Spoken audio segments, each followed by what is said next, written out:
When you are authentic and honest about what you're experiencing, it leads to people wanting to connect with you in a deeper way. I am never afraid to be attacked or villainized for speaking up for the defenseless or the powerless or for those who I feel need me most. I'm like, this is what I need to speak up and say.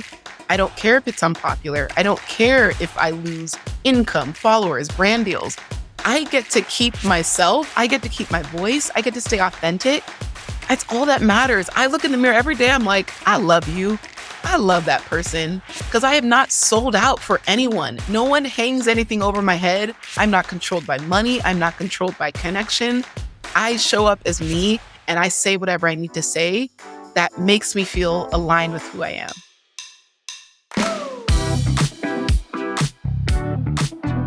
Hello, Glo Atanmo. I am so excited to have you with us today. Welcome to the Making of. Thank you, Alexis, for having me. I'm excited for this conversation. A lot to cover. I agree. So let's go back. I want to go back to your origin story and understand who you were as a little girl. Can you describe your childhood to me and share what you were like when you were younger? The first thing I think of is like misunderstood and isolated. And I think a lot of creators probably resonate with that feeling of like a lack of belonging. And I remember at a younger age, or like a really young age, just asking myself, like, why can't I just be like everyone else? I wanted so badly to fit in, but it's like the harder I tried, the more it was obvious that I didn't belong. And so I was constantly met with this like realization that I'm different. I just kept feeling like you are different. And so probably by my teenage years, I was like, okay, if I don't belong and I don't fit in, how can I use my differences to stand out in a way that makes me feel like valued? And that's when I turned to the internet. I was 11 years old. And at the time there was a platform called Xanga, and it was like a blogging platform. And I just started writing into the void, into the abyss of the internet, because back then only 7% of the world was even using the internet. So it still was kind of like this interesting concept. We were headed towards the dot-com boom, but no one really knew exactly how powerful it was going to be. So I just knew that I loved telling stories. I also loved feeling like I could connect with others who also felt the same pain that I was feeling. And the first time I connected with a woman, she was also a teenager in Virginia, I was like, oh, she feels alone too. Like now I have a pen pal. So I had this like digital pen pal, and we would share stories of like not belonging in school. But that small connection opened me up to a world of like, just by telling my story, I can like help someone else tell theirs, and we can feel connected through our own pain, but there's purpose in that. So yeah. That's powerful. There was an obvious sense of connection and that was filling a gap that you weren't experiencing in real life. Yeah. Was there also an aspect of writing that was therapeutic to you in understanding who you were and who you are? Ooh, that's a great question. And I'm embarrassed to say that I was like, I wasn't a rapper, but I had a rap book. I love this. Keep going. Completely different direction than I thought. That is great. I had this book of like raps and rhymes. And again, it was like an outlet for me to express myself. So my first like creative writing or creative expression was I wrote raps. And I started to gain popularity a little bit because I was actually a really good writer at a young age, but like I was still an outcast. So I had this like composition notebook, and I eventually started passing it around, and I was like, hey, what do you think of this? And people would read it and they'd be like, whoa, this is, oh, and my name was G Money at the time. Like, G Money, come read what G Money wrote. It was like, I was starting to be known as this chick who could rap or who could write really well. And so I started getting the approval of like the popular kids in school. And all of a sudden I felt this first wave of validation. And now when the cheerleaders accept you, the jocks accept you, the theater kids accept you, all of these cliques of groups now say, you can sit with us. Who do you choose? And I found myself floating from table to table at lunch because I was like, oh, wow, now I can sit with anyone, but who do I really belong to? And it was interesting. Even though I belonged, I still didn't know where to sit. And so every day I just rotated tables. And it went back to that same like feeling of like, I still don't belong. Like now they accept me, but I still don't know where to sit. So it was interesting. Like writing was my way of like expressing my emotions and thoughts and feelings. And because I was so raw with my writing, other kids like connected with it. And I was very poetic and sharp and witty. So yeah, it was just really cool for that to be like my first like art form. Wow. Do you have any of your writing Oh samples my from gosh. back then? Yes. I think the one that I'm still trying to recover, like when I actually built the courage to like actually wrap it, it's on like a burnt CD, but I do not know where those files are. I don't know where the CDs are, but I absolutely have all of the books and the journals. I love that. It's seeing the transformation too of your mindset, your Yeah. perspective, even like the language that we use then to now is so interesting. So, did you carry that same experience into college? Was college a new experience? Oftentimes, college can be a place where you quote unquote reinvent Yeah. yourself. Did you feel that sort of experience or what was that Oh like yeah, for you? absolutely. So quick context. I was born and raised in the Bay Area. My parents are both Nigerian immigrants. I went to high school in Phoenix, Arizona, and then I went to college in Kansas. So just geographical change, but also climate, very different. So when I got to Kansas, I was like, okay, this is very different. I now feel like I get to like recreate from like a blank slate and build a new identity because I had been known as Mhm. like this G Money rap chick, who was artful, but she was also rebellious and she was also lost. She didn't know who she was. And so she clung to anyone who gave her identity. Like, oh, you could sit with us. So today you're a jock. And so I dressed like a tomboy and I was in sports and, I just adapted my identity in this chameleonic way, constantly changing based on my environment. And it felt good at the time and with those people, but I knew it wasn't still me. So by the time I got to college, I was like, okay, like we're all here as freshmen. Like we're all here, many of us commuting from out of state or from away from our parents. So we almost get this fresh slate to create who we want to be. So I think the best thing that college gave me was an opportunity to start over as an adult. Like now you're entering your adulthood era. And so you're like, what do I want to do? And so I remember I signed up for broadcast journalism. Like I was on TV. I did, radio station. I had a radio show and then, I wrote for the newspaper. So I knew that media, like TV, newspaper, radio, I had all the media channels set and I was trying to find my voice through all of these media outlets. And back then it was 2008 when I started college and it took me 5 years to graduate because I changed majors. We'll get to that. But back then social media wasn't an industry, let alone a terminology that people use to hire people. So when I'm telling my professor Mhm. and my counselor, like, yeah, I love arts and I love like media and design. And they're like, okay, so do you want to be on TV? I'm like, okay, do you want to write for the newspaper long term? I was like, oh, just a couple semesters. And so I knew it as well that I couldn't quite define what my future would be. But by combining all of these like skill sets and tactical, uh, I don't know, mediums of expression, I would at least get a little bit of intel on what that experience was like. So that if I wanted to combine all of these different places that I've had experience in, I could almost create myself as a media entity for my personal brand. Smart. So you were able to almost puzzle piece together a degree using different interests and classes that you felt were going to serve you after you left. So I have to know, what was the degree change over the five Golly. years? So being an immigrant kid, I was the pre-med major, trying to make my mom proud. You probably heard this story, but doctor, lawyer, disappointment. Those three categories are all you have. So I was like, okay, I have these hobbies or passions, but I'm going to be a doctor for my mom. And yeah, so 2 years into failing chemistry and biochem, I was like, all right, let's do what I actually want to do. And so my interdisciplinary major ended up being a combination of media, design, and photography.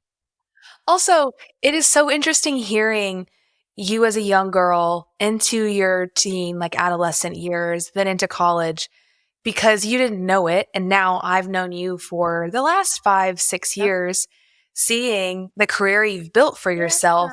It all makes sense, but it rarely makes sense in the moment. And so it's just so cool to hear the dots connecting. So, okay, I want to talk about 10 days after you graduate, you book a one-way ticket to London. You, around this same time, you're starting a travel blog. Walk me through, you had a lot of different jobs. Also in my research, you played semi-pro basketball for a season in Spain. Like, I have so many questions. So walk me through your mindset in that season of your life where you're post-grad. What I see through this is you were experimenting a lot. Walk me through, like, what was the mindset that led you from place to place as you were kind of finding your legs in the world? Yeah, I always knew, again, going back to that feeling of being different, I'm like, okay, if I'm not meant to belong or if I'm going to stand out anyway, I might as well do it in a way that like actually fulfills and pours into me. And so the blueprint was never something I chased because I'm like, I don't know that other people are willing to just go out on a limb and just figure it out as they go. So I almost allowed myself to pioneer my own path. And when I think about people today, especially creators, they're like, okay, I need the guaranteed roadmap before I post that thing. And there's so much certainty. And I'm like, I think certainty was ever a metric for movement for me. I was like, if I feel excited about it and I think I have a chance and like, let's see how I feel after a week. But I just always knew that I had to be my own biggest cheerleader and fan in this journey. I couldn't rely on external validation or people to understand me for me to say, okay, yes, this makes sense to them. Therefore, I should keep going. I always knew that it wasn't going to make sense for people. And I didn't want to explain myself. So just put your head down and figure it out.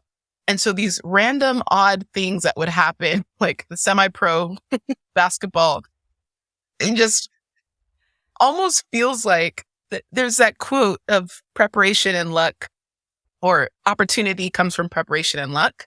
And I think I kept putting myself in lucky positions because I wasn't afraid of opportunities that I'd never had experience in. Especially as like a recent college grad, a lot of us know that these entry-level jobs, they're saying that if you want a higher pay, we need 3 to 4 years of experience. And we're like, well, we're fresh out of college. We have no experience. So my thinking was like, if I get experience in as many things as possible, no matter what position or opportunity I might qualify for, I will always have experience in something. So where did the love for travel come in? And then I know where the love of documentation came in, because starting a blog at 11. So that's very clear to me. But when did the passions collide from we're traveling, we're exploring the world, and then we want to document aspects of that in a travel blog? I'm very grateful that I got to study abroad. The college was called Harlexton College in East Midlands, about it's Grantham, an hour and a half east from London. So I'm actually familiar because my Midwest college, they did study abroad there too. And I remember taking the pamphlet to my parents and being like, will you please help me go? And they decided no, but that's okay because I love to travel and I get to see the world now.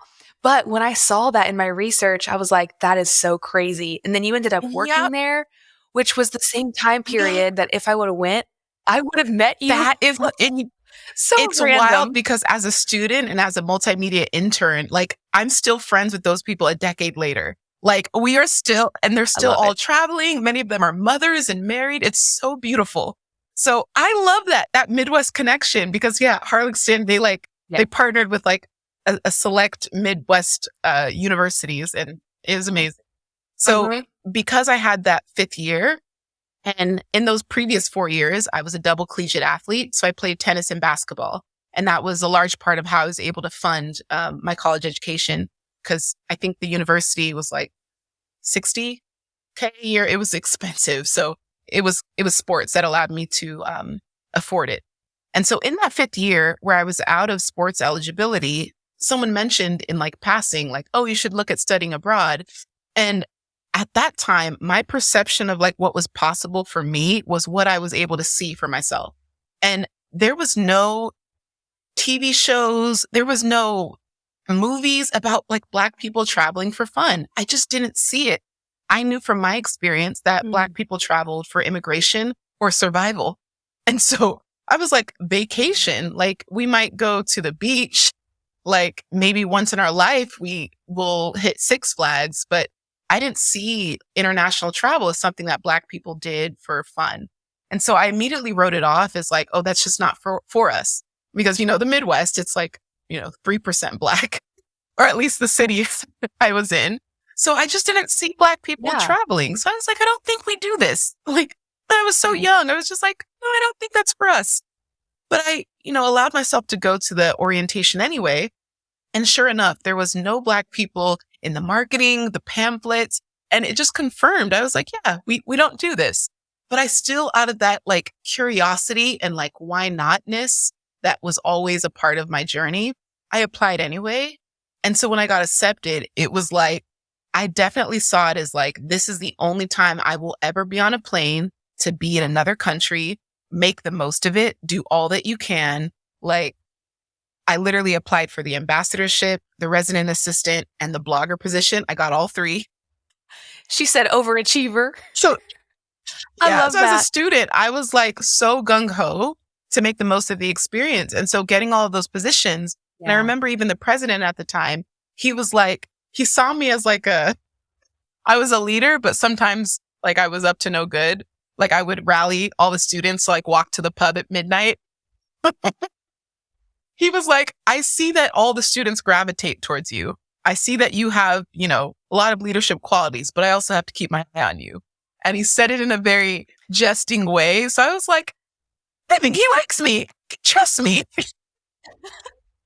I always loved being in that leadership position because I always felt like it's not that I'm fearless. I'm willing to see like, what if, like, what's the worst that can happen? Mm-hmm. I'm willing to try. And I know, again, that certainty, most people need that certainty to feel like, okay, yes, I can do this. But I'm like, let's see what happens. So yeah, that was my first exposure, studying abroad. And then what led you to starting the blog? Like, was there an aspect of you that thought, and I'm glad you brought up representation, because also at that point, were there travel blogs for women traveling? Like that was in the early, 2000 teens. What sparked that idea? Did you see a career in it, or did it start as a creative outlet? Yeah, this is great. So it was 2012 when I studied abroad. And again, my first blog was 2004. So my evolution, the travel blog was my 7th blog. So a lot of people want their first thing to like take off. The travel blog that ended up being my first vehicle to financial freedom was my 7th.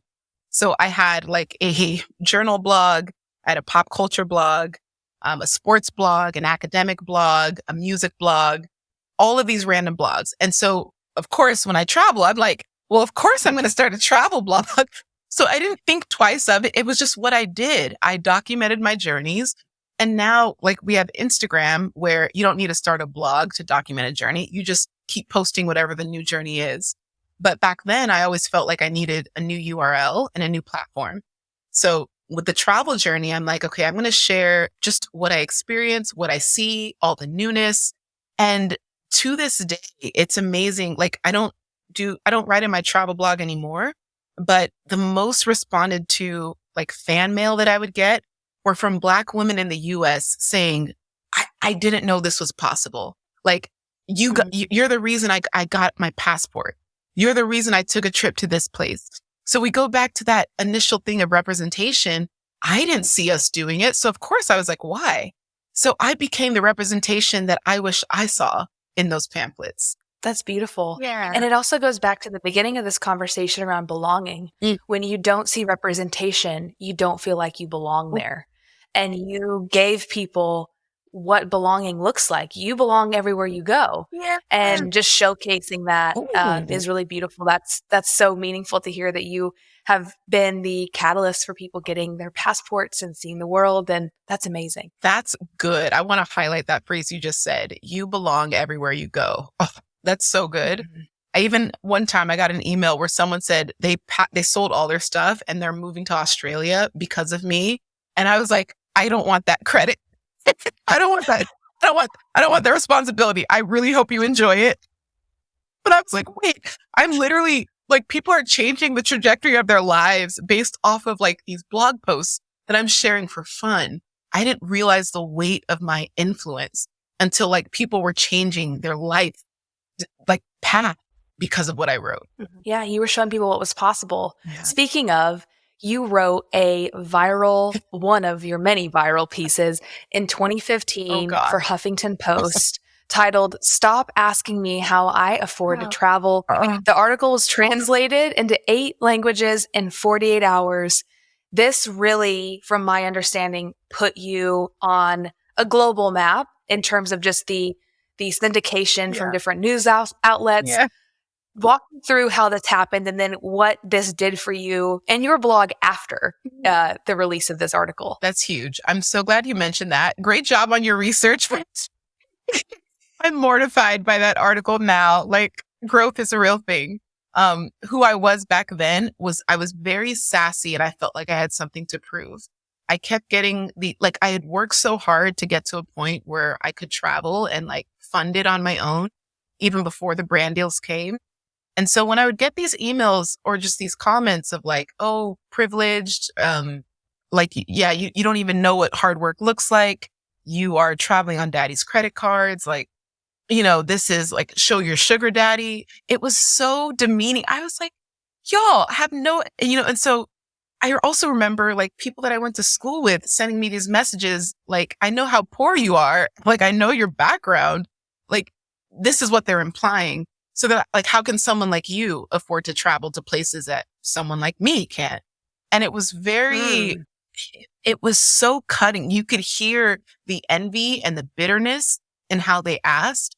And so I wrote that article as like a response and a clapback to the comments, the trolls, the emails, and even the condescending messages from people I went to college with. Like, you can afford whatever it is you prioritize. I have gave up everything. So like my only expenses are like my phone, like internet on my phone and my plane ticket. Like, I even was able to subsidize at a point accommodation. I would just walk up to reception and be like, tell whoever's working to take the day off. I'll work reception. Just give me a bed. I didn't need much and I didn't ask for much because I knew that I was creating a path and I needed to build a foundation of discipline and commitment and persistence. And so I was willing to do what it took. And I know most people, like, they need a guaranteed level of like, I need to make this much and these are the conditions and I don't want to call it entitled, but I think we have removed the groundwork of like earning what you are asking for. People demand it up front. And it's like, show me proof that you're even qualified to earn what you're asking for. Like, show me your hustle, show me your track record, show me what you've done. And so it was like it went mega viral. And so to your question, what it did for my blog, the brand deals poured in. I think I was booked for 8 months of like trips, brand deals. Just, it opened up my world to like, oh, wait, this blog is actually a viable source of income. Because up till that point, I was on like a gifted type of exchange, like gifted experiences, gifted trips, gifted accommodation, but nothing was actually paid. So that was when people saw value in my ability to write and the eyeballs that I could attract. And that turned into a 6-figure blog within the year. Wow. I want to zero in on something that a clapback statement response turned into doors opening. And I think a lot of times we can get scared to use our voice, but because you had an opinion, because you came to, your keyboard and said, this is my response to what I've been hearing. Here's a different perspective. It made you a thought leader. It made people lean in. And I think that sometimes we can get scared to, use our voice in that way. And that's something I've always admired about you. And I just want to say, like, that's really interesting because, you could have not written that and who would have known what would have happened? That's very true. And like having gone viral so many times now, like I recognize there is an emotional evoking, like to evoke emotion is one of the most powerful things you can do as a writer or as a creator. And it's not about like, it doesn't have to be every piece of content is like shocking and surprising and like, controversial, but it's like every now and then when you drop into the most truest, authentic point of view and you just share it shamelessly, good and bad things could happen. Of course. Yeah. But in this case, it was good. Yeah, and then great. walk me through 2015 up to 2020 pandemic. I know a lot of things shifted then. So, and Yeah. we'll get into that as well. But those 5 years, you were creating content, you were traveling. Like, walk me through that lifestyle. Oof. What were some of the pros of that? And what were some of the cons Oof. of being on the go for 5 years? Yeah. If it's okay, I'll start with cons because I think the pros are Please. obvious of like, oh my God, I live in the dream, getting paid to travel. The cons were I didn't realize how sleep deprived I was until I got my first place in 2020. And I was like sleeping 11 and a half hours a night.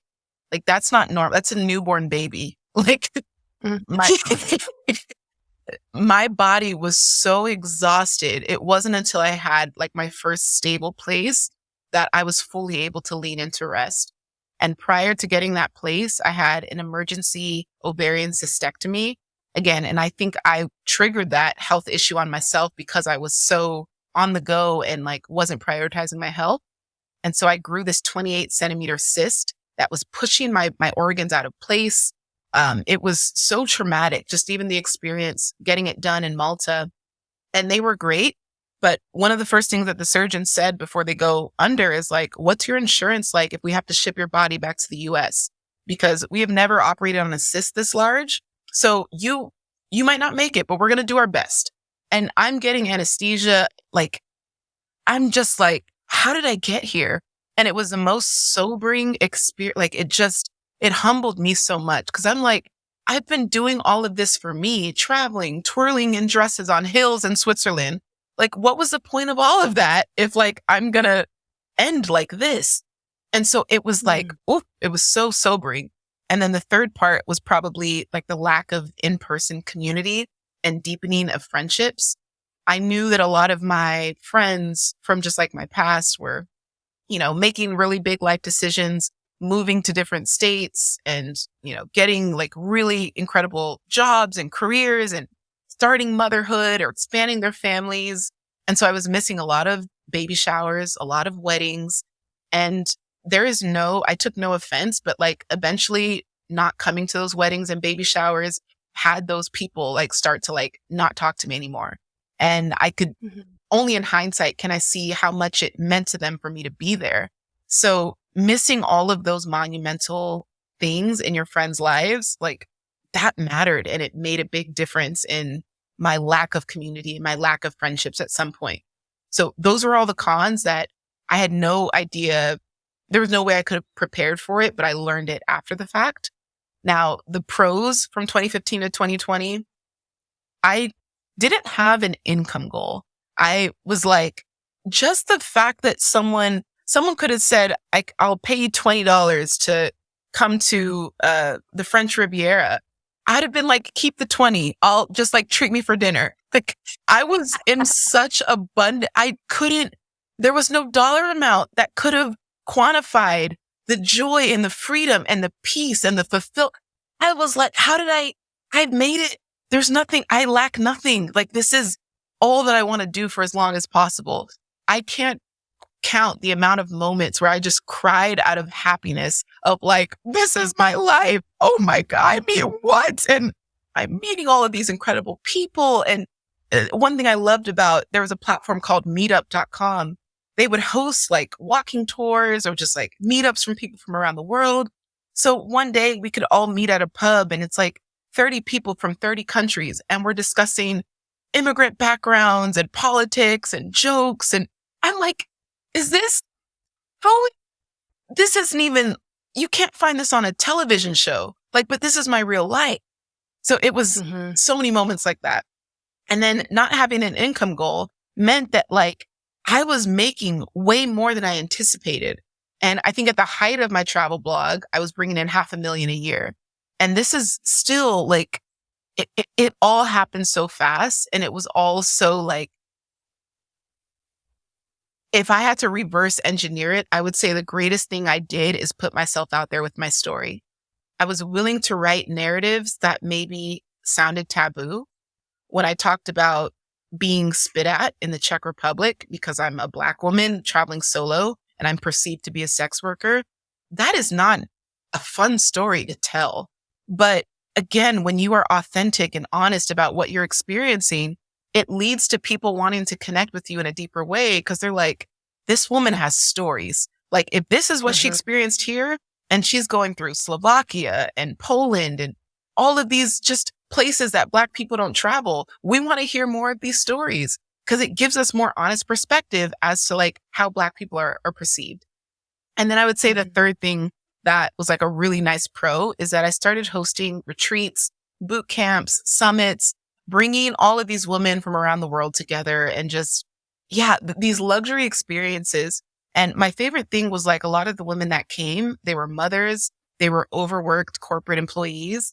And for the first time, I saw them like relax and breathe, like pampering them to like daily massages and just seeing how rested they look and knowing that they wouldn't do that for themselves at home. And so I got to gift them with that treatment of like, this is what you deserve already. It was incredible. That's amazing. I want to, there's so much there I know, I was like, to unpack. Stop me at any I point. love it. No, you're in your flow. I am here to receive that. There was something you said about the narratives and your willingness to go there and be honest about your experience as a Black woman traveling around the world. I think that goes to show too, there's nothing superficial about you. Like your ability to be deep is a magnet for people. And I think that's why, people are drawn to that. Whereas, and I don't want to dog anyone who does more like fun, lighthearted travel content because that's beautiful. But there was a contrast to the content you were putting out because so much of that Instagrammable content in that era was pretty superficial.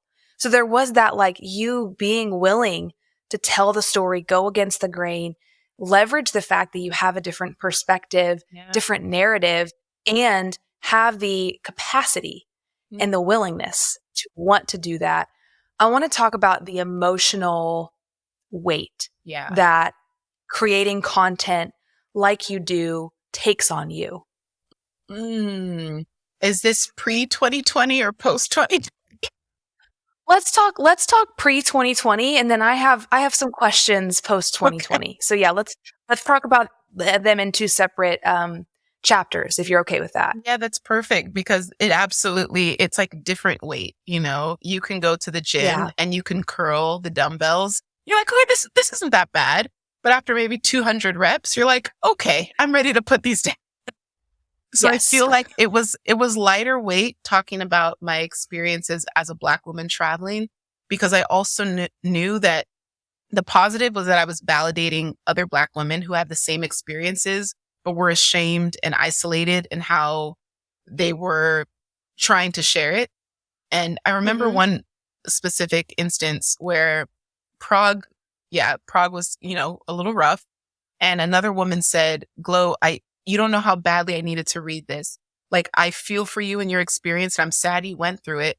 But all of my friends were so excited about my trip to Prague, and I didn't know how to share that it was like a miserable trip for me. And so your language validated what I needed to read to not feel alone in my experience. And it's stuff like that where it's like the weight may be heavy, but when you're carrying it well, it amplifies and lights up the road for other people who felt in the dark with their stories.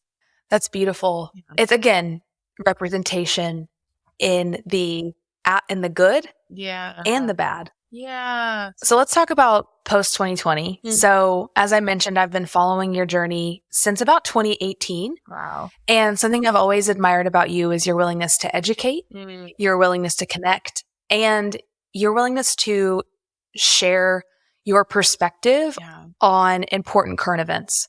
So you did this in 2020 with the Black Lives Matter movement, 2022 when Russia started the war with Ukraine, 2023 war between Israel and Palestine.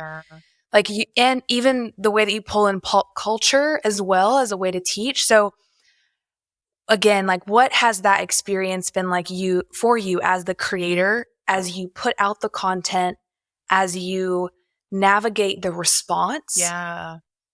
How do you take care of your mental health and your creativity through that process? Here's the first thing I'll say. I remember delaying sharing my engagement because literally the Israeli and Palestine conflict was so heated. It didn't feel, there was no place for me to share my joy. And I think I have I don't know what to call it. It's empathy, it's consideration, but it's also the humanity to just hold space for the grieving of a collective. And it was so tragic on a global scale. I could celebrate what I was going through privately, but I had enough capacity to honor the grief that others were suffering.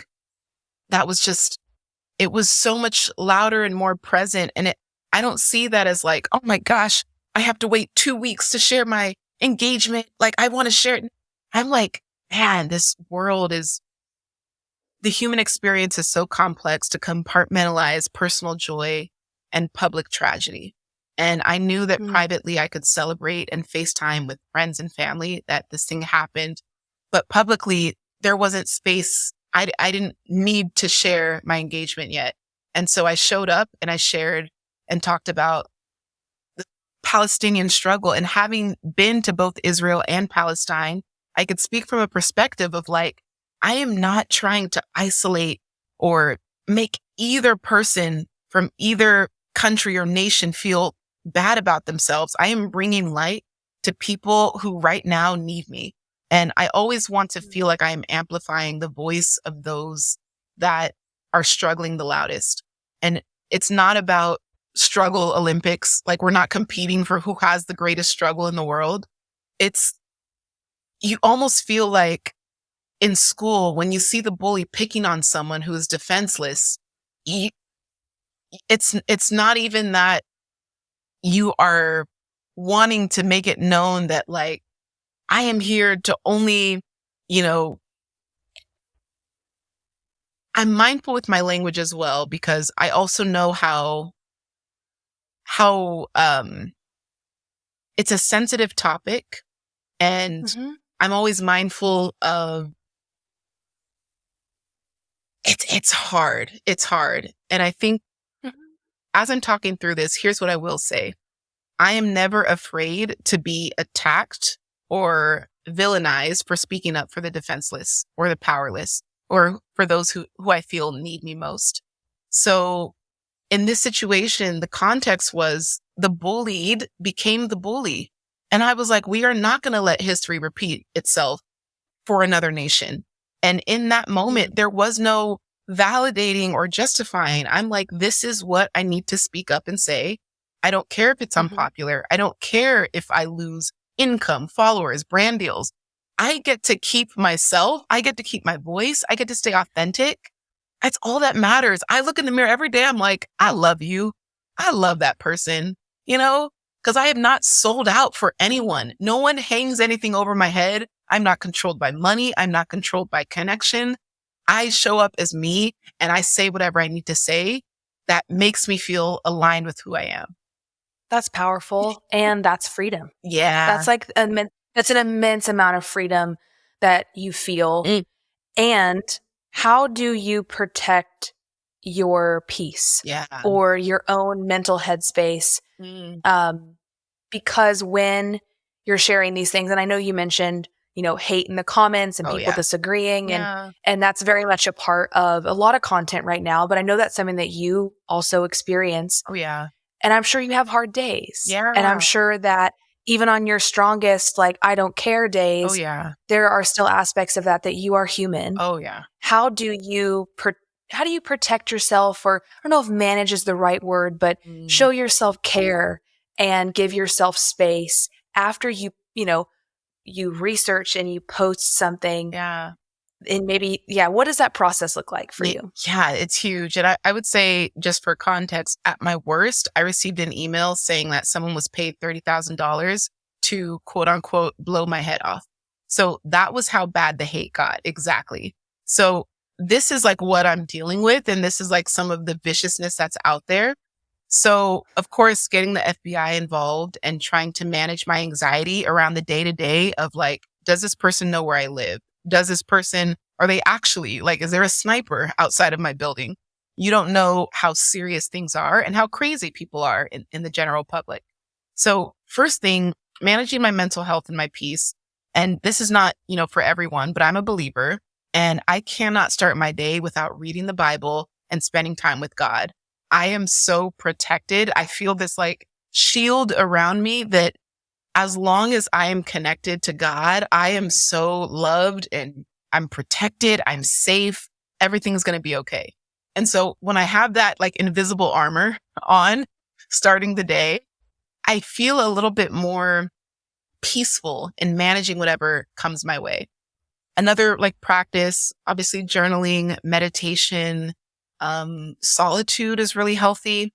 And then when it comes to like comments on social media that are just like really harmful, I've learned not to argue with people who are just committed to being mean.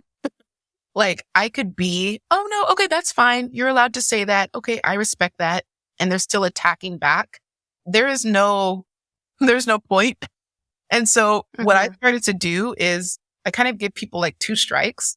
The first mean comment that someone writes, I restrict them as a like user, meaning that the next comment they make is invisible to the public.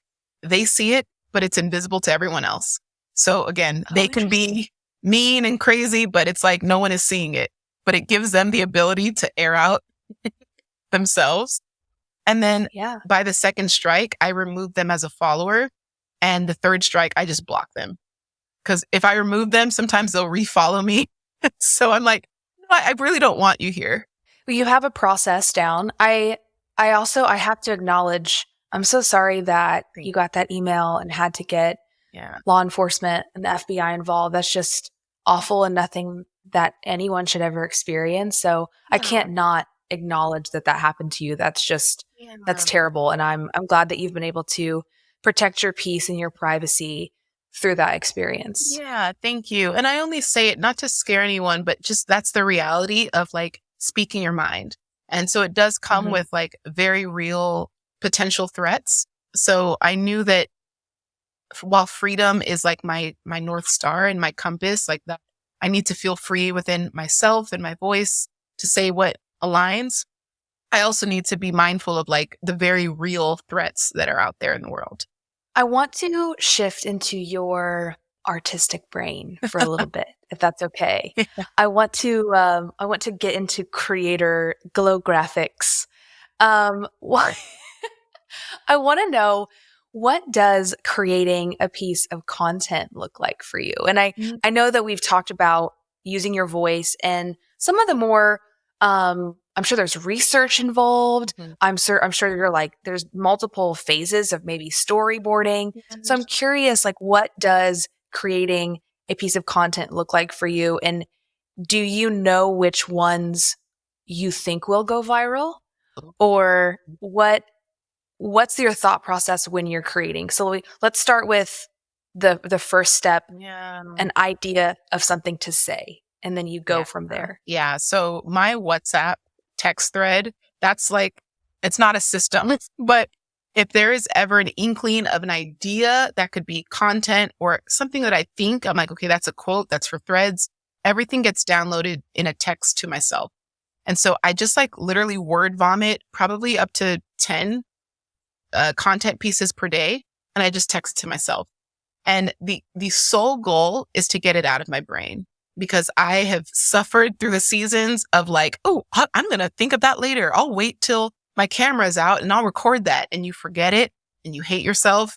And then you see someone else post it 3 weeks later. You're like, that's my idea. Nope. It didn't belong to you because you didn't do anything with it. So I'll text it to myself. And then I have a calendar reminder every Friday that says, check your text. It's literally just that. And so I go through the 50 plus or content ideas. And I'm like, ooh, okay, these like 3 to 5, like I'm ready to do something with it. And only then does it become something that I can bring it into Notion. And I'm like, okay, let me flesh it out. What is like, if it's a talking head video, I don't even write scripts anymore. Like I'm like, okay, here are 3 bullet points, cover this. And I've gotten so good at, I guess, just thinking out loud that I don't care if I stumble in real time because I want people to see the human, not the robot. And sometimes with our overly like automatic brains, like we're so systematized now that we see these like 15-second clips and it's like, there is no dead space. It's like, and I'm like, if you were in front of me, that's not how you would sound. And do not optimize content for our squirrel brains. Like you're talking with all these jump cuts, but that's not how you sound in real life. And so I told myself, I don't want to create content with all these jump cuts that take out the very human dead space and dead air. Like I want to leave that in. So when I'm creating content without a script, there's going to be dead air. I might leave in a couple bloopers, just again, relaying that I'm human to people. So, yeah. And then I'll probably, from the time it goes from the text to Notion to like actually filming, I try to keep that within 7 days. And then I'll do all of my filming like 1 or 2 days of the week. I try to only be on camera 3 days max. Sundays are my coaching call days. Tuesdays are for private clients, podcast interviews, group coaching. And then Thursdays is like overflow, just in case. But that leaves Monday, Wednesday, Friday, and Saturday as like spaciousness, creativity, ideation, thinking, researching, watching documentaries, getting ideas, even scrolling social media and being inspired and cataloging and categorizing content into different collections so I can reference it later. But I also try not to duplicate or redo what's already out there. I love the idea that if something came from my head, it's an original thought and like it'll be the first time it's out in the world. And I really like that feeling. Yeah, you are incredible at like original content. How do you decide what's going to be a slider post and what's going to be a reel? Yeah. And I just remembered your prior question about whether I know something's going to pop off. If it has to do with relevant news or like, I don't know, a public figure or an icon, I always prepare and I brace for the worst. I'm like, okay, this is going to reach people that are not in my ecosystem. Prepare for some weird comments, you know? So I can always kind of tell that like, okay, this is going to take off because it's relevant in the news or it has to do with a public figure or an icon that a lot of people follow. And the algorithm will like pull it and share it with people that are outside of your audience. Yeah. Okay. Exactly. You're braced for impact in a way. Okay. Sorry. To your question now, you were asking something about, the format. How do you decide when you're in Notion and you start to storyboard out the piece of content, how do you decide what's a slider post and what's a reel? I know that's a specific question, but there's different learning styles and there's different ways to tell stories. And so then how do you decide what piece of content is the best way to tell that particular story? You know, in all honesty, I go through seasons where I just can't be bothered to be on camera. Like, I don't have the capacity to show my face. I don't feel like pretending. I can't pretend. Like, hey, everyone, welcome to my YouTube channel. I'm kidding. No shade, but I can't pretend to be joyful if I'm not feeling joyful. And I know camera presence does a lot for storytelling and the narrative that it's spoken from. So in 2020, when everything was heavy, literally I turned to carousels because I was hiding. I was crying every single day. I felt like I was in mourning. I was trying to reckon with like what was happening in the world and just the heaviness of everything. I couldn't show my face. So carousels, I was like, okay, I want to teach and show up. It was a way for me to hide, but still share. So that's how I used carousels back then. today, I don't think I post many text-based carousels anymore because I think I'm in a season where I'm like, I am a lot more joyful and like I'm getting married and things are going really well and I'm happier. So, um, yeah, I guess format will always come down to like, what's the simplest way that you can get this from just thought to publish? Like the Yeah. pipeline from you want to shorten that process as short as possible. What I like about that too, though, is that in the process of you explaining it, you are protecting your peace and you're protecting your needs. And it also shows that there's a lot of different ways to tell a story while also honoring yourself. That's And it's not sustainable to push through and show up on camera yeah. if that's not something that you really have energy for. Yeah. And then that obviously leads to a lot of burnout. So Yeah. for your business now, I know we talked about travel blogging era, Yeah. Glo, and I know you still do some of that now, Yeah. but you're also a speaker Yeah. and you co-founded LifeLeap Yeah. with your fiance. So walk me through like the pie of your business. Yeah. And if you were to, put percentages on them, Yeah. what does your business make up now that Yeah. you've kind of shifted to include other revenue streams? Yeah. So I'll talk like 2020 to now because I think what really shifted in 2020 from like I knew that I was graduating from being a travel blogger and stepping more into coaching from like 2017 onwards. But I was a closet coach back then. So I didn't really understand the structure of a coaching business. I was kind of like, I was just like doing one-off coaching calls, but there was no structure.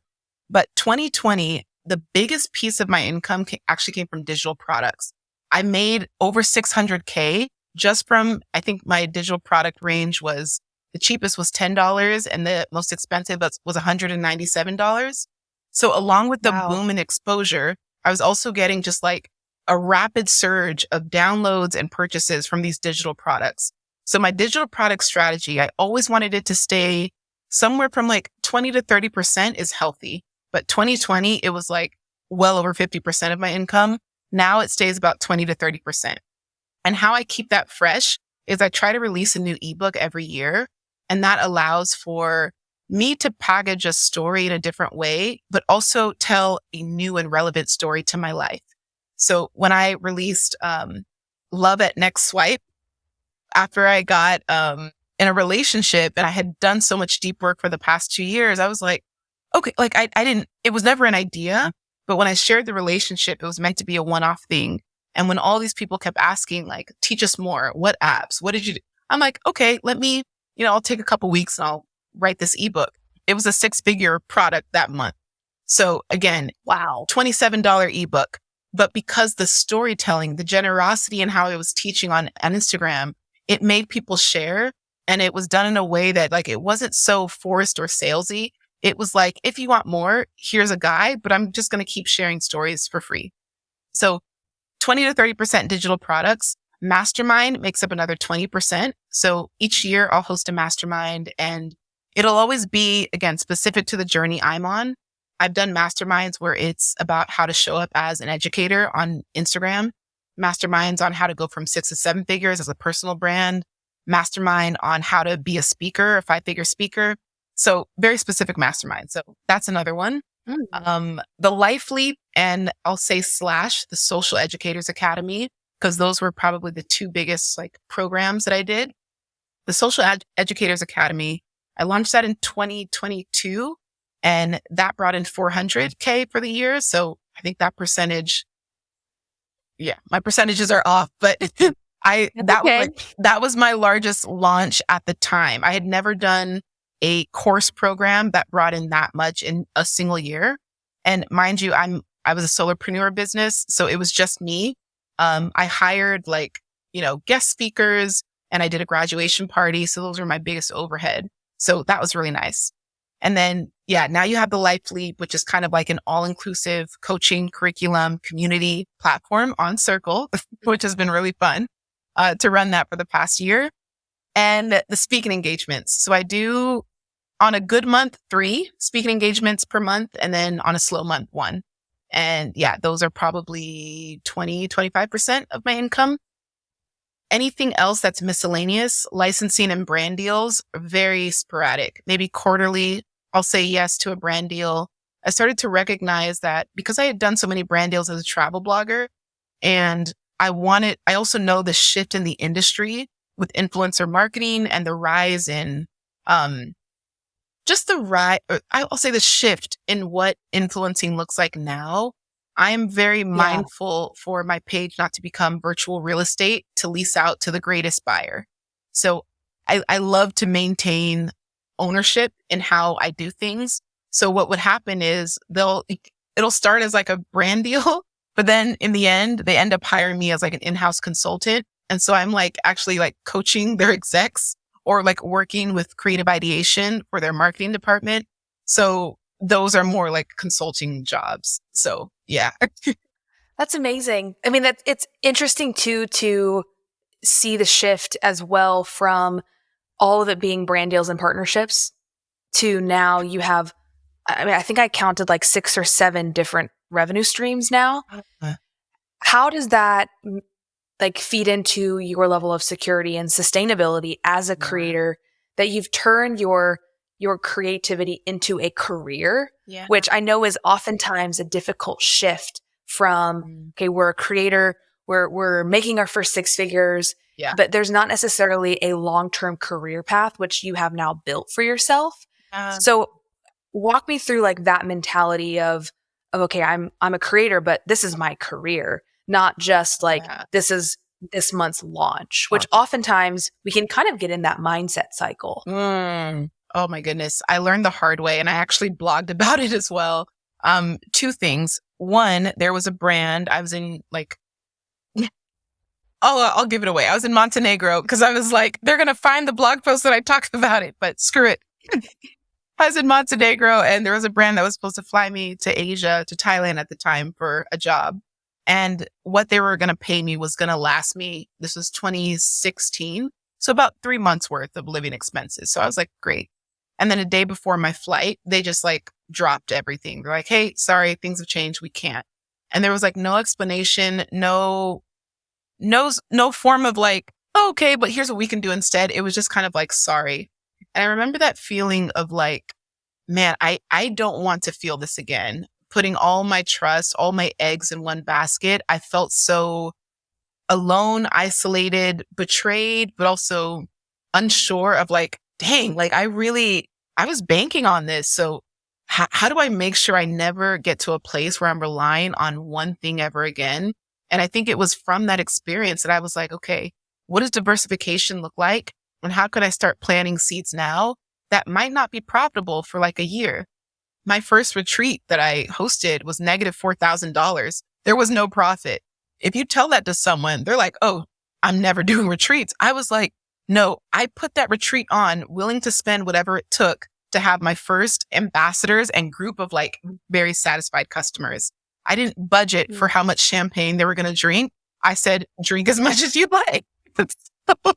I can have more discretion around my language next time.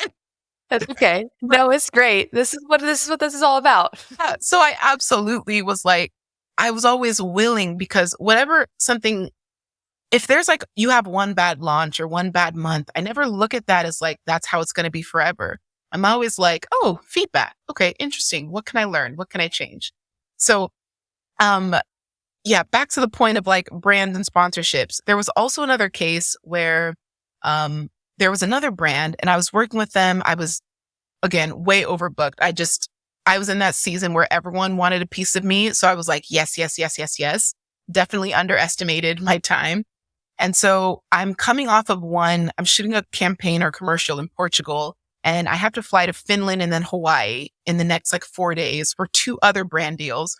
Meanwhile, I have this digital campaign that I'm working on for like a series of blog posts and then, they were licensing digital assets. So I'm like working on that on the plane, completely exhausted. But as I'm getting ready to email them, it's already a day late, but I'm getting ready to email them like the finished product. I get an email from them saying like, hey, so you're already past the contract date. So we're going to go ahead and null and void this. Like it's no longer like, but we thank you anyway. And you could hear the sternness and the disappointment. Like, it might have just been a day late, but you signed the contract. We trusted you. And and that was also my fault for not communicating that I needed an extra day. So definitely learned the hard way and learned that like, okay, this is brand deals and sponsorships. They pay great, but there has got to be a more sustainable way forward that allows me to travel for fun and not for work. And so the next year I was like, I am not taking any brand trips. Like all the travel I'm going to do is for myself. There are no deliverables for being in the Maldives. I have pizza. Good for you. I'm like, I want to enjoy an ocean without feeling like I need to capture it for my audience. There was this, That's real. yes. So there was a big shift that happened in like, actually, travel is work. So how do I get travel to be fun again? And so I had to completely abandon all that I had built to get to a point where I could be paid to travel and say, okay, there's probably a different way forward.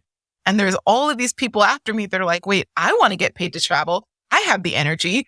I have to like, give it to me. And so I started like, I had like this network of bloggers where I was now like the middleman. And I was like, okay, well, you give me the job. I'll pass it off to this person. And oh, okay, and I almost acted like an agency where I was like giving bloggers my jobs because I was tired to go on it.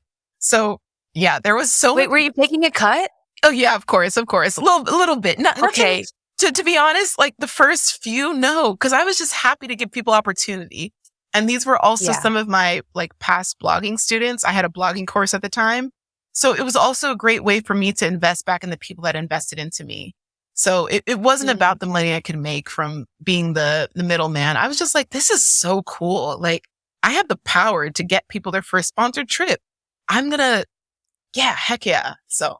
Okay. I love that. For someone just starting, and I feel like I can relate to your story, and I think a lot of people listening will as well. You have not launched one course and said, this is my signature course and I'm going to launch this and this is it.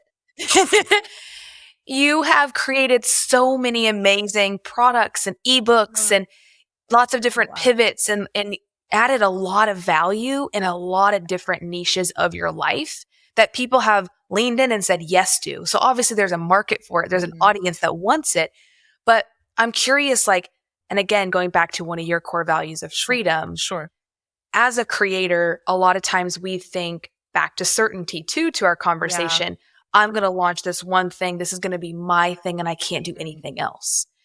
What advice would you give to them as someone that's truly done the opposite, has built a very successful business, but has not felt the need to only stick to one thing?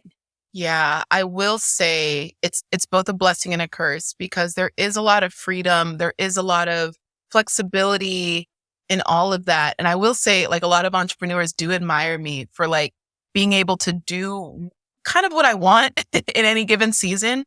And, we'll have honest conversations of how they're kind of bored of like what they're doing. And they'll joke like, if another person asks me a question about how to do this again, I'm gonna lose it, because you can only answer the same question so many times for how many years, 10 years, So I get it. They're like ready for a new challenge. And so for me, it's like creative problem solving and a level of desired difficulty. I need that to feel like I'm growing and I'm putting myself in a path of like being stretched. So while, for anyone who's listening and you're kind of like, well, I want to look put together, but I also want to have freedom. There will be some people that might criticize you and say like, wait, what do you even do, Glo? You launch something different every year. Like, what is your title? I have gotten that and I have to answer to that. So like to their point, I'm okay with being misunderstood if it means that I get to maintain this level of peace and freedom and inner fulfillment. So I guess the downside is that you won't always be understood by new people who follow you and they come into your ecosystem at a very specific season. And all of a sudden you're like, wait, I'm here for the relationship stuff, but now you're pushing the mid-year makeover. Like what? Show me step on. Like I need help in my relationship. And I'm like, come back next quarter. Like, so I just allow myself to like, I don't know. I think of a really good show and like every season is going to be different. They're going to focus on a different plot. And plot A right now in my life is, moving to a new US city and getting married. And, it's kind of like a documentation of my life. Plot B might be creative entrepreneurship in the background. Plot C is the relationship stuff. And so there are different plots that people opt into and different storylines. And sometimes you watch a show and you wish a side character was a main character. And I think of that as like a side story. People want it to be the main story. So you have to allow people to go ahead and just, feel how they feel about how you run your business. But at the end of the day, if it's a show you wrote and you're starring in and you love it and you're enjoying it, that's all that matters. I love the analogies. You're such a good storyteller. You'll just pull them out of thin air too. I'm like over here leaning in. I'm like, I'm going to write this down. This is going to make a great social clip. Like all the things that come in the back of my mind. I love that. I love the freedom and flexibility. Yeah. That's going to look different to everyone. Mm. And you have to identify what that means to you. So freedom could be having one signature offer, one signature product, because you don't have to make any decisions. True. Or, it's Glo's path. And I think there's no right way. There's only your way. Yeah. And I love that you show people that in such an authentic way while still being very successful. Last question for you before we wrap is around mentorship and coaching. I know that you surround yourself with people that give you support, give you encouragement. Yeah. Is there one particular mentor or coach in your life that has spoken words of wisdom to you in a time that you really needed it? Who are they? And what was that moment that you took away from them? Oh gosh, two come to mind. So I'm going to say both of them. The first one is Jenna Kutcher. Like she, for those that don't follow the Gold Digger podcast, Jenna Kutcher on Instagram, but she is someone who, very similar to me, she designs her life in a way that doesn't require rules or a blueprint. And she'll often like affirm me like, Glo, when you did this 2 years ago, I'm now there. And I look up to her as someone who's like got it figured out, but she'll always tell me specific things that I've done that have helped her on her journey. And it just blows my mind because I respect what she's built so much and I know how hard she works. And we both have ADHD. So I think we like in many ways can see into each other. But she's very affirming. She's the biggest cheerleader. I've never felt any sense of like envy or competition. And I think that's really hard in a space where sometimes people are going for the same clients. It's like, we're both running a course on how to create a program that can help you monetize your passion, so it's like a lot of people feel that scarcity and it's this weird tension. And I'm like, I don't care. There's so much room for everyone. Like so Jen has always been that person. The second person is Tiffany Aliche. She is also Nigerian immigrant kid. And so her story and her energy, and she's so infectious, and I won't even ask for something. She'll just give it to me. Like she is so great about being like, oh, you're probably going to encounter this next week. So I'm going to send you this. I'll connect you to this. I'm like, she's the most generous person I've ever met. And it's almost like her generosity doesn't make sense. It is so obnoxiously generous. It makes me want to be more generous. So those are my two. Both of them too sound incredibly generous, connective. And I love that you mentioned the low ego, low competitiveness, or like there's inner competition with yourself, but not with each other. And I think it's important to surround yourself with people who will lean in, give you that support, but you don't feel that sense of like jealousy or envy, because that energy can really, it can take its toll. Oh, it's ended friendships. Like tension is such a sharp stench. Envy and bitterness and jealousy. It's such a sharp stench. Like you can feel when someone hesitates to clap when you announce something in a group of 3 friends. You can see their face sour up when you are sharing and talking about, like, you notice these things, the body language, it doesn't lie. And when you see it time and time again, you're just confirmed that you're not a safe person to bring into this next season where there's going to be a hell of a lot more wins. So let's go ahead and say our pieces here. I wish you well, but you can't come over here with me. Now that leads to my last question. Okay.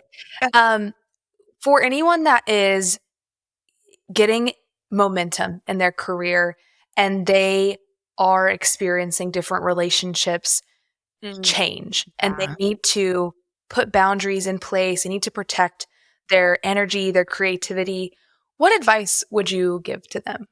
Okay, there's a couple things that come to mind. One is it's a lot easier to be, I don't know, transparent and vulnerable in a community where you're not in competition. So let's say you find someone who is, I don't know, they're starting a private practice. Another person's opening up a yoga studio.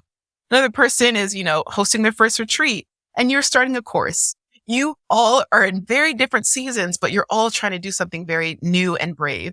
I would say that could feel very safe because just by default, no one's in competition with each other by different industries.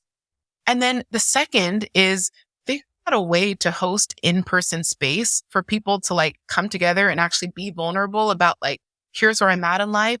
I'm actually struggling with parenthood. And so if you felt like I haven't been engaging with your post, here's why. Because sometimes there is that subtle nuance and undertone behind why someone can't show up for you in a season where you expect them to, or because you've showed up for them in every season of theirs.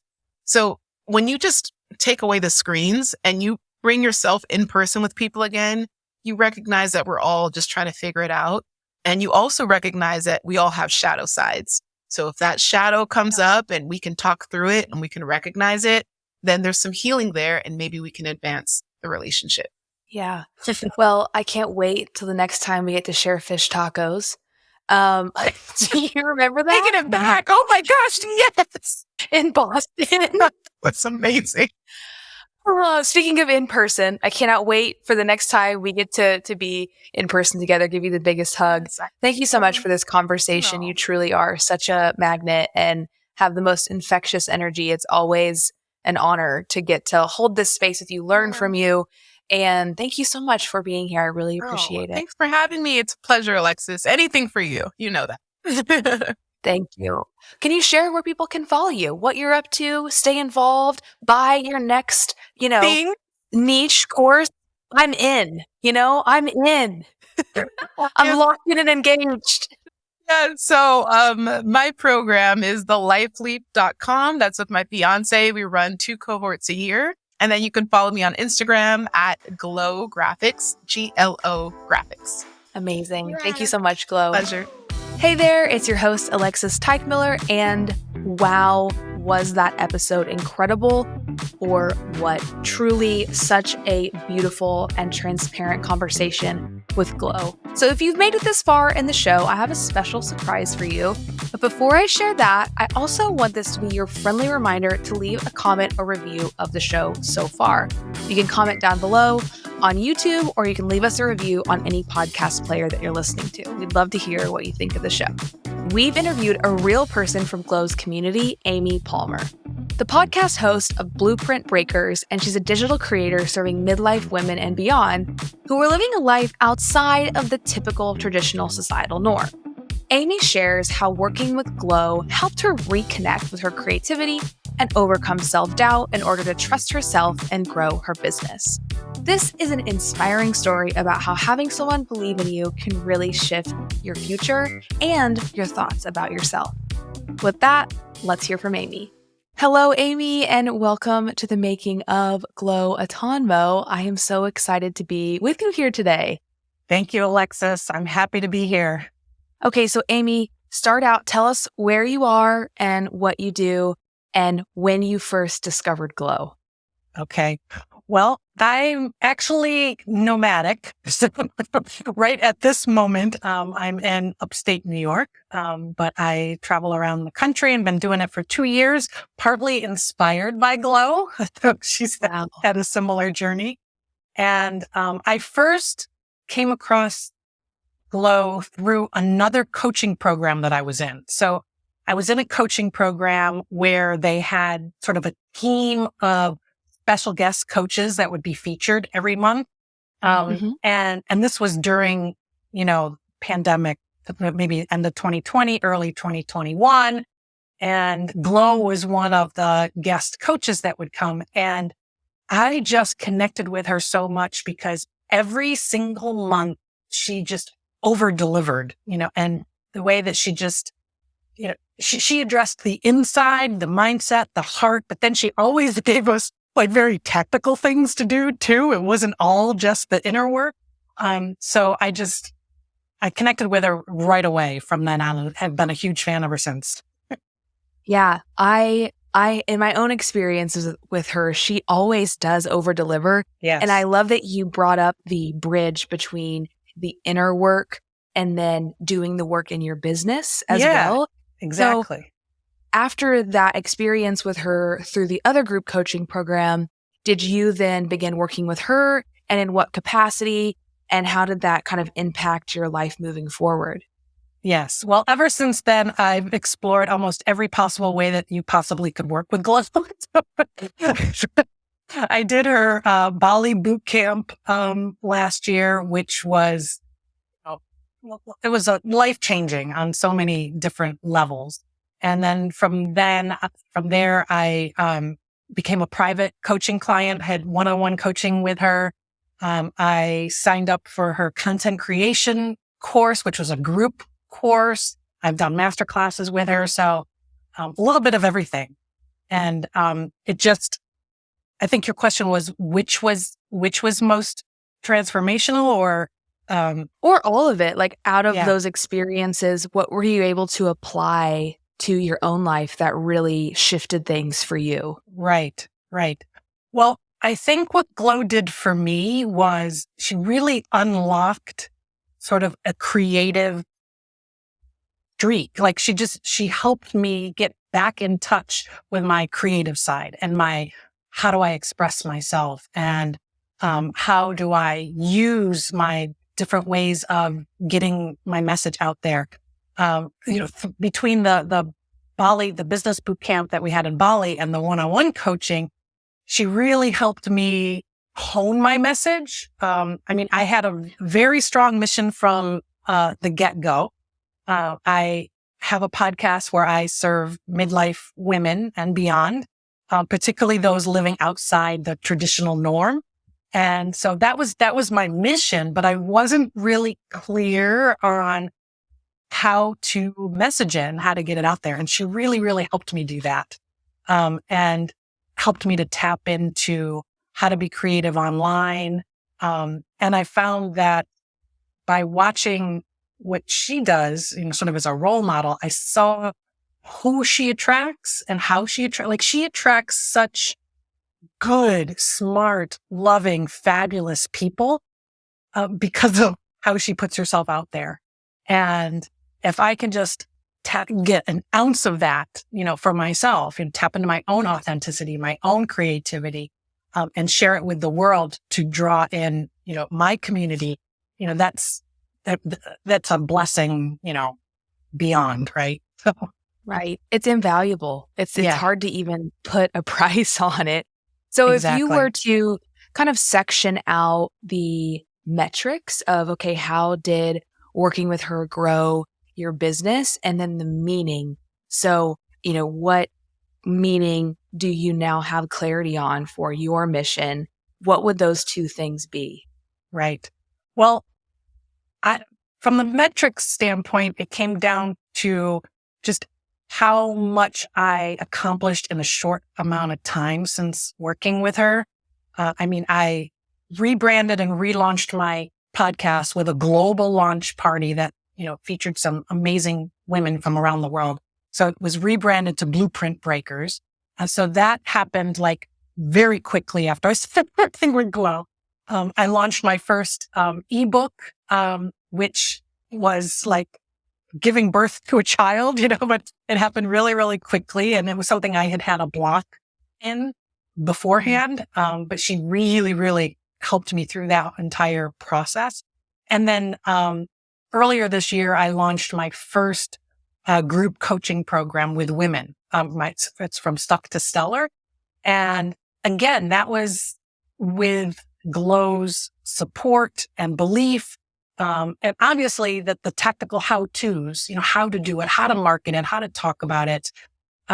So I was just able to accelerate getting things done, which contributed to my business and what I needed to do there.